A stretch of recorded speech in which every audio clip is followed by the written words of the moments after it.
2/3 of people in business today are disengaged with their jobs. I've been to large companies where people say, what exactly value do we add if our entire business is basically run by numbers and AI and spreadsheets are coming? So as a result, my thought was to make this very clear that success really is about integrating the story and the spreadsheet, which is the soul of the business. And we have to remember that in this age, the first, second, and now third connected age, it's us who are analog, carbon, feeling-based people who are living, and we are not just living a silicon, digital, data-driven world. That was Rishad Tobaccowala, author and senior advisor to Publicis Groupe, one of the biggest communication firms in the world. As the former chief strategist and chief growth officer for Publicis, Rishad has spent a career tracking and working with the key technological shifts and how they impact human communication. In this fascinating new book, Rishad argues that we have misplaced our overbearing focus on data and digitization, and that human skill and ingenuity are what will bring success for companies in 2020 and beyond. But before we start, welcome to Digital Mindfulness. In this podcast, we bring together thought leaders from around the world who focus on ethical technology and responsible innovation. We focus on the advancement of responsible and sustainable innovation, and the best place to take a deeper dive on these fascinating topics is by going to our website or meeting us in person at one of our 2020 events, where we bring together the global community to discuss the advancements in responsible and sustainable innovation. I hope you enjoy this discussion with Rishad Tobaccowala.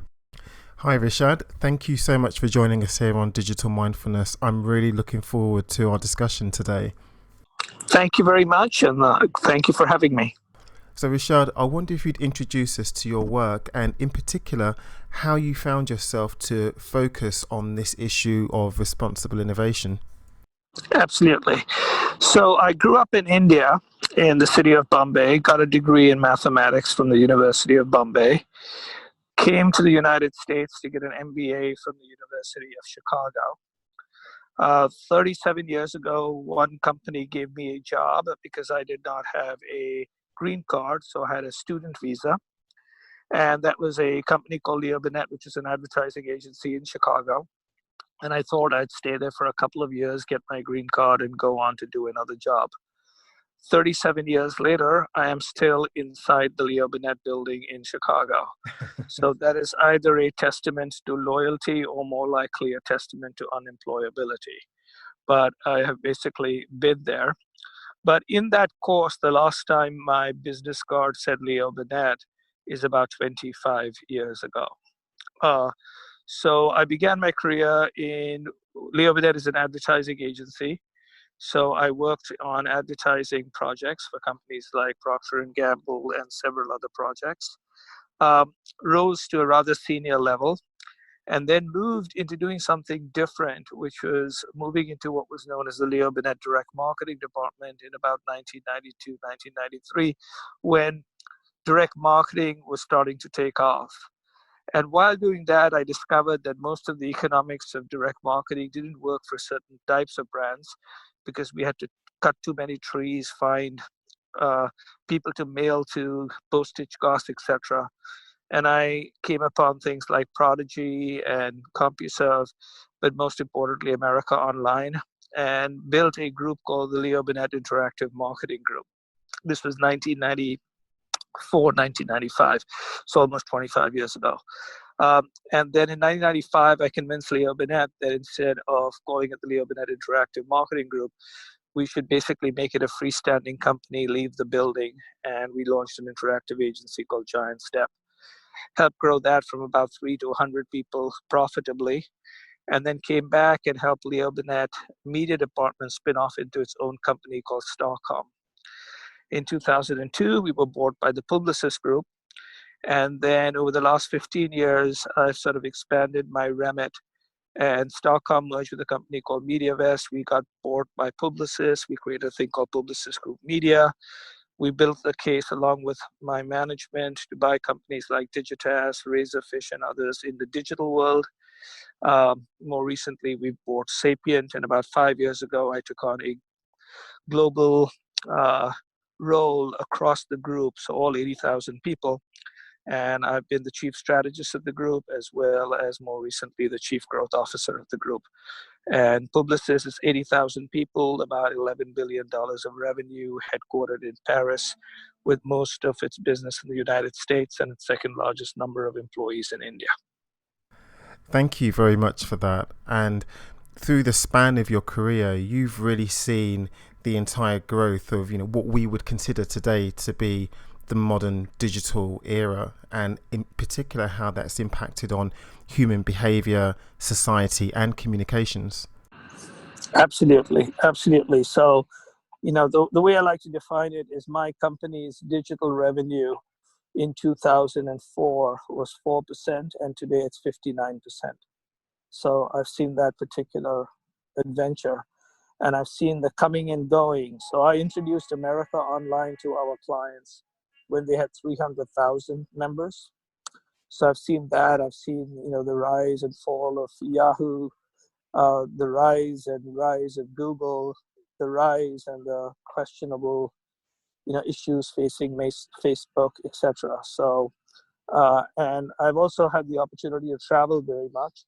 So I've been to 26 cities in China, so I've seen what's happening in China, and obviously spent a lot of time across Europe because of our company headquarters, as well as India, because that's where I've grown up. I think that's absolutely fascinating. And we are going to talk a lot more about that intersection and the impact that digital has had on human communication. But I want to just talk a little bit about your book that you've just published, Restoring the Soul of Business, Staying Human in the Age of Data. Now, I wonder if you can tell us a little bit about this book, what it's about, but also why it's so important. Absolutely.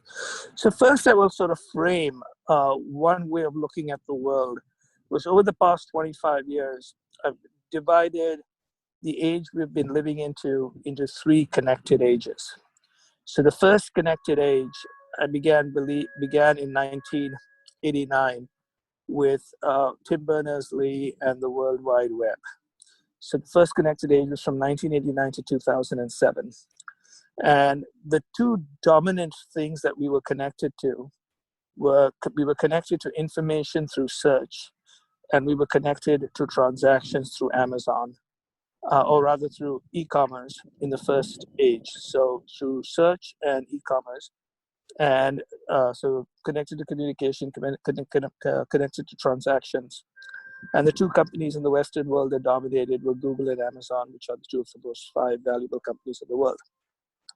In 2007, we began the second connected age, where we were connected all the time because of smartphones, and we were connected to everybody because of social media. And Apple and Facebook in the Western world were the two dominant companies in that era. Around 2017, we've entered the third connected era, and each of these build on each other. So social is important, mobile is important, commerce is important, and search is important. But now we've entered the third era, where there are four forms of connection. Data connecting to data, which is the rise of AI. Things connecting to things, which is the Internet of Things. New ways of connecting, so for instance, voice as an interface. And finally, much faster ways of connecting, which will be the rise of 5G. So as we enter the third connected era, I began to realize that businesses were tilting more and more towards being data intensive and numerical. So I sort of define a business having two components: a spreadsheet component, which is the math going through the business, the data going through the business, the deliverables of the business, the numerical. And then what I call the story of the business. And the story of the business is its people, the emotions that run through the system, its purpose, its values, its culture. And I was beginning to realize over the last 5 years that more and more businesses were tilting towards the left. More and more human beings were tilting towards the left, which is the spreadsheet. And we had fallen out of balance. And two things were happening which were very concerning. The first is businesses were making very silly decisions. Decisions like Wells Fargo started opening up fake accounts because everything was, let's make the numbers, let's make the numbers. At the same stage, I was seeing the businesses that were balancing better. So consider a Costco versus a Walmart, or a Southwest versus a United, where people were not just focusing on the numericals, but were also focusing on the people and culture and humans and other things, were actually doing better. So this whole idea of tilting towards the left wasn't necessarily good for companies. Second is that, and probably the most important, it wasn't very good for people. So people, 2/3 of people in business today are disengaged with their jobs. I've been to large companies where people say, what exactly value do we add if our entire business is basically run by numbers and AI and spreadsheets are coming? So as a result, my thought was to make this very clear that success really is about integrating the story and the spreadsheet, which is the soul of the business. And we have to remember that in this age, the first, second, and now third connected age, it's us who are analog, carbon, feeling based people who are living, and we are not just living a silicon, digital, data driven world. Rishad, one of the things that you speak about and you place a great deal of importance on is data and how we shouldn't deify or place too much attention on data. But I'm interested in this because you do come from an advertising background where that absolutely is data driven. We, in the business sector, but also in our daily lives, we place such a great importance on digital data. But you say that we shouldn't place so much attention on this. And I'm wondering if you can just expand on that as to why that should be the case. So the first, simple thought is that in 2020, sometime in 2020, 2021, businesses will spend about $22 billion in the United States on data centers. And that number was basically in the very low single digits about 5-6 years ago. Every single form of new forms of communication expound massive amounts of data, as we potentially know. But most importantly, the thing with data is that data has become, unlike English or Mandarin, it has become the world global language. It's a language that crosses around the world. Everybody understands the numerics. It is basically something that drives most of the modern operating systems.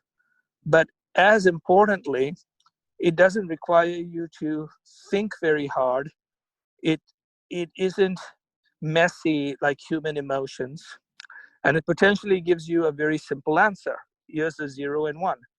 The only problem is two forms. One is, if it's only going to be that is what's going to happen, then in effect, you begin to have decisions that are now made. Like, let's look at a Facebook. They thought that AI could figure out how to find bad actors.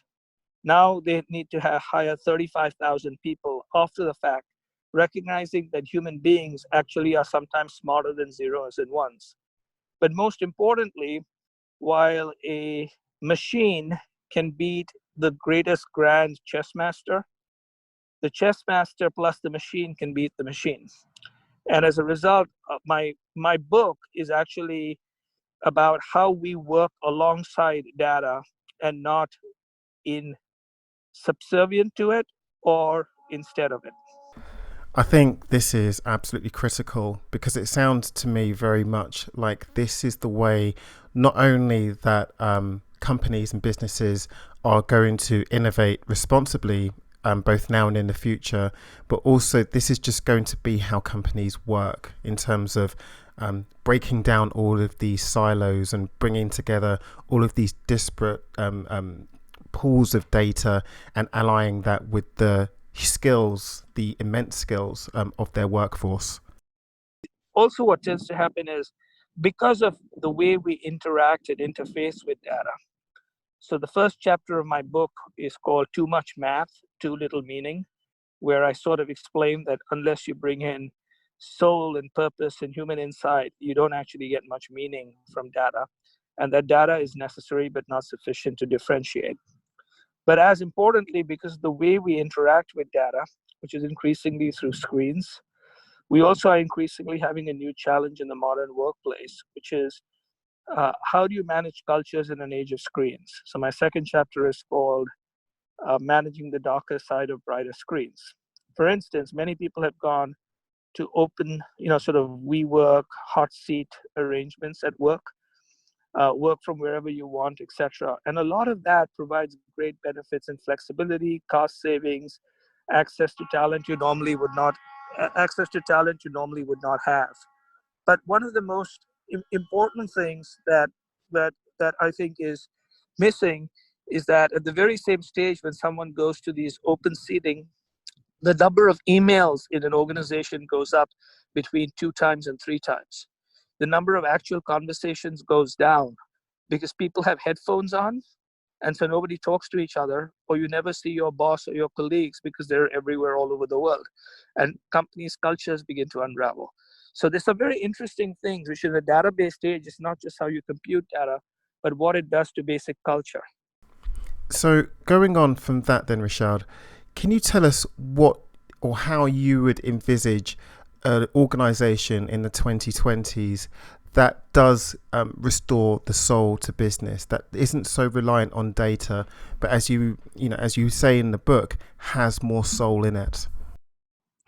So the first thing is to focus that the only way a company actually succeeds is either by upgrading the quality of its people or upgrading the mindset of the talent they currently have.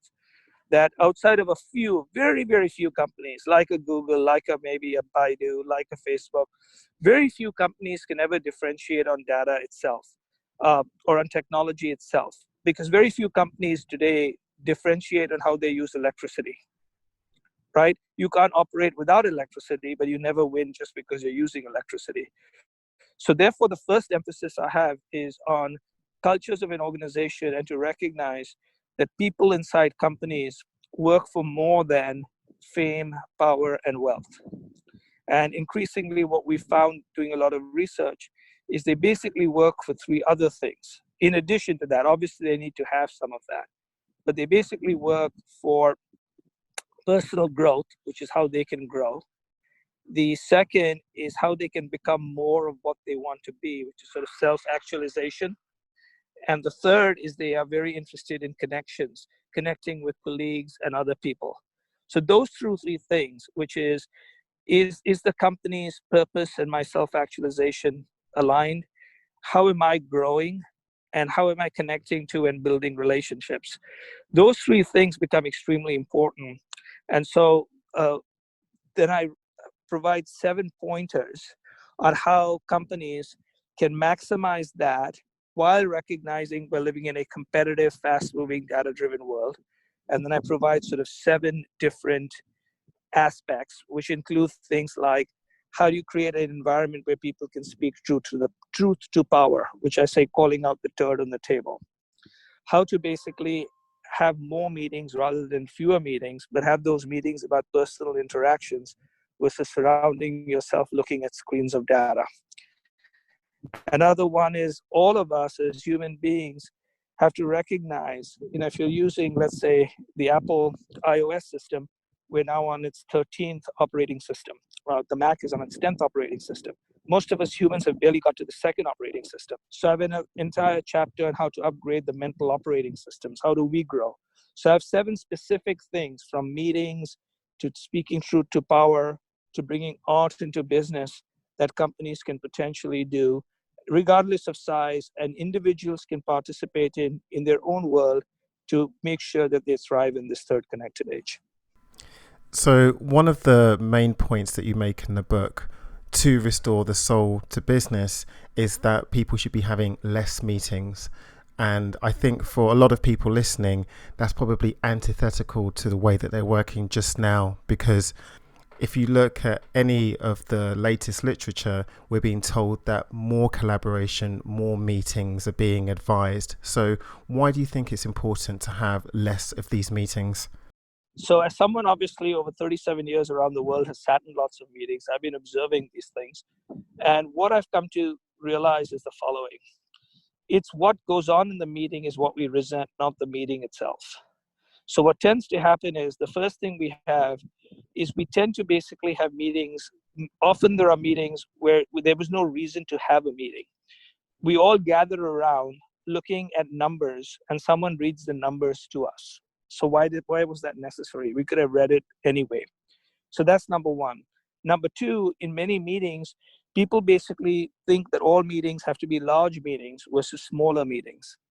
And the third one is we have this basic belief that we should only go to meetings where we can extract value, when I believe we should only go to meetings where we can add value.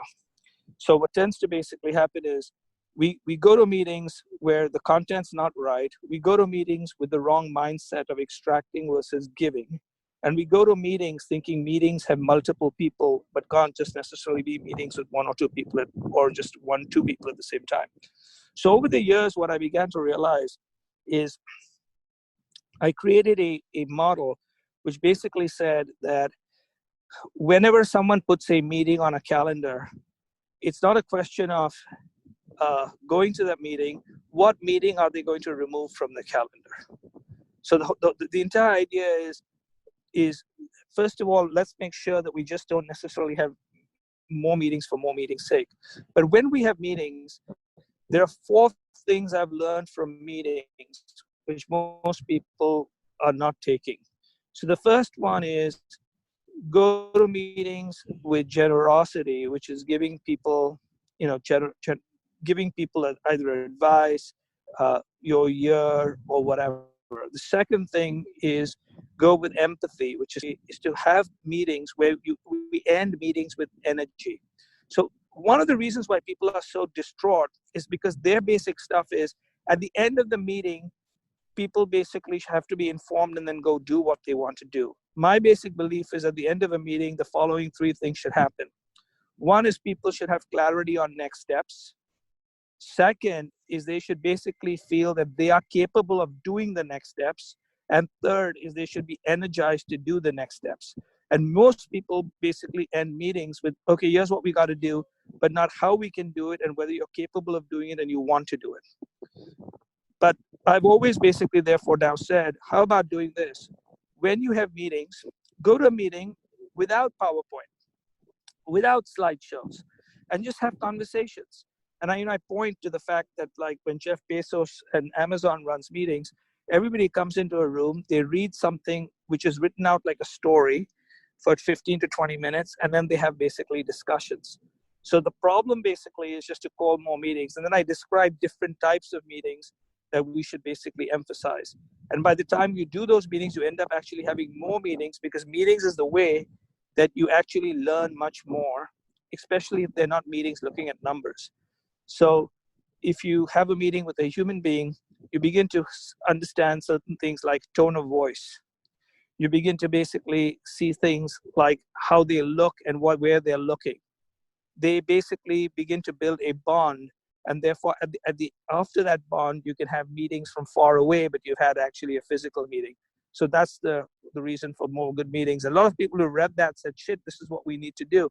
And then they began to realize that I do this. So in fact, my assistant's job is, if anybody ever wants to have a meeting with me, it's her job for me to make sure that we have the meeting. And I've learned more from those meetings than basically saying, why the hell should I go to have a meeting with someone I don't know about? Would this mean then, Rishad, that you're not a fan of remote working?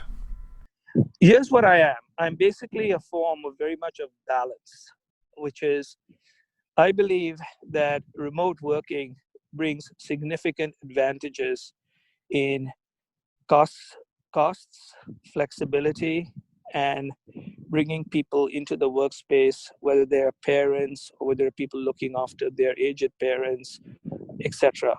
So it brings in more diversity in the workplace, more flexibility in cost structure, and it is about 47% of people in the next 4 or 5 years will be remote working. So it's a fait accompli. So I believe that actually brings advantages. However, the disadvantage that it has is it significantly impacts communication, it significantly impacts relationships, and it significantly impacts culture.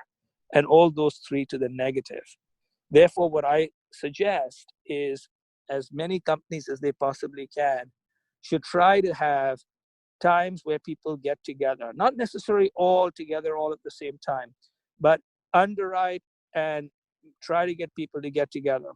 When I ran companies where people were distributed across 5 or 6 or 7 markets, what I would basically do is ask everybody in those markets to all come together in a room.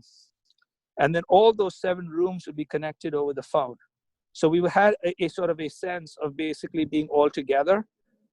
So we were all together as a company across 7 markets. That felt great. But inside each market, we basically had all of our people together.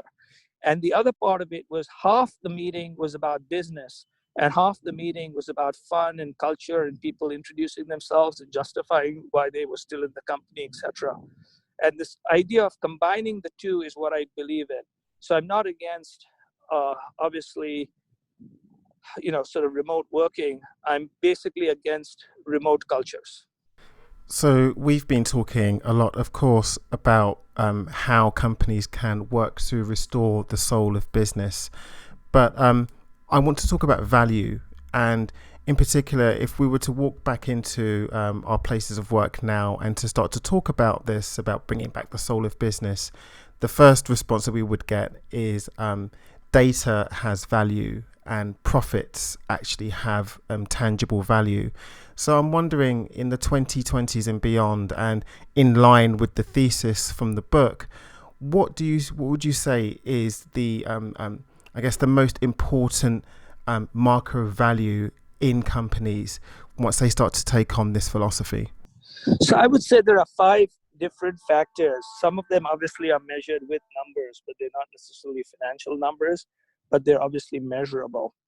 So the first one, which builds on the talent, is your ability to attract and retain world-class talent. So what's your retention rate and what's your attraction rate when people basically, you give someone a job offer and they come in or not. So for instance, give you an idea of how when a company's culture changes and its focus changes too much on the data, it can actually impact. 2 years ago, about 90% of the people who were offered a job from Facebook accepted. Today, that number is 50%. Anybody on the board of directors recognizes it means 1 out of 2 very talented people are turning you down. That will have to impact the long-term impact of that company, especially when you need engineers for all the new worlds that we're going to. So one number really is about the health of your talent, everything from retention to attraction. The second is the value of your brand. Brands actually matter. In fact, brands matter more today than ever before. They're built in new and different ways, but brands matter because in an age of fragmentation, brands are the ultimate navigation devices. And so what is your brand equity? How do people think about your brand? Would they like to buy your brand? Do they think it's a moral brand, etc.? The third is the impact that you are basically having on the environment, on society, and on governance. So for instance, are you running an Obama-like government or are you running a Trump-like government, right? And in the long run, an Obama-type government where you don't have people going to jail is probably better than a Trump-like government. Just a thought, right? The impacts on society around you. So one of the things that you're seeing today, like today in the morning when I got up, people are sort of criticizing, today people are criticizing Amazon for 2 separate things. They were criticizing them for potentially hiding some debts in their warehouses where people are supposedly overworked. And they're now criticized because they put together some certain algorithms which sort of do some sort of racial profiling on their ring, the ring company that they're basically as part of their stuff. And these are things that people are beginning to realize, that you just can't do whatever you feel like and get away with it. There are impacts on society. So when Jeff Bezos goes around, who is basically the richest man in the world with a $1 trillion value company, getting people all over the world or the United States begging him and giving him money to come into their market, that is pretty ridiculous, because that money comes from where? It comes from education and health that those societies or those markets were putting in. And so then it eventually ends up with someone like, Scott Galloway, who's an NYU professor, who basically says, Jeff Bezos is the biggest welfare queen in the world. He basically is raping the United States government and taking money from people's, right? These are things one has to recognize. This is the whole thing. That one of the other things also is, do you have diverse people? And there are 2 types of diverse people. do you have diverse people in obviously backgrounds and ethnic and color and gender, but also do you create an environment where people can speak up? Diverse faces is not the same as diverse voices. And that's one of the other reasons why you're having this amazing backlash on Silicon Valley, because the average person in Silicon Valley is a 30-year-old male, right? These are the things that one has to recognize. And I think now people are beginning to recognize that the health of a company are all of these things and not just whether they deliver for the short term. I think that's a really powerful statement, that diversity of faces doesn't equal diversity of voices. And that's really something that people should take away. So my last question for you then, Rishad, is for people listening, what is the first thing that they could do to, once they've read your book, to implement some of the teachings that you have in there within their own teams and organizations? So I would say that there are two things that I would ask most people to do. The first thing is to build a case for the exact opposite of what they believe. So I've always basically said, if you believe something, I really know you believe something if you can build a very strong case for the exact opposite. Otherwise, you've not actually listened to anybody and you've not actually figured out what the other point of view is. And part of the way to get a soul of anything is to integrate two parts of you. And all of us are basically more different in two different moods than two different people often are. And so build a case for the exact opposite. And then the other one is this, which is recognize that all of us have in us the ability to be great bosses as well as bad bosses.